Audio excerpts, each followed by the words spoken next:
Hello kids! Welcome back to LearnWithTaka Channel.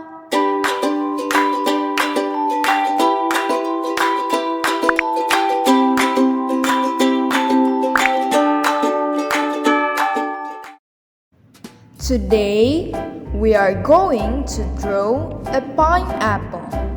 Let's get started. First, draw the outline oval shape of the pineapple.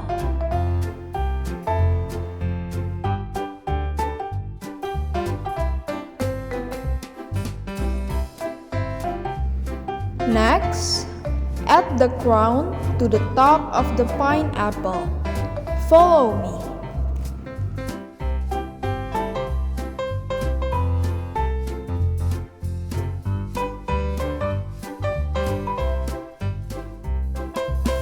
Now, draw the line pattern across the pineapple.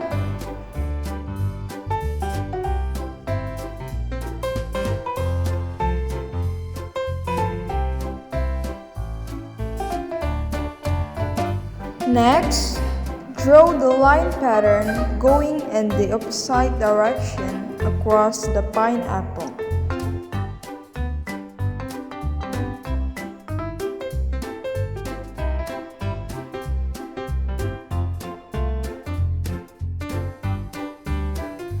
After you draw the pineapple, don't forget to color it. Okay kids, that's all our lesson for today. Don't forget to subscribe, like, and share this video. See you on the next video.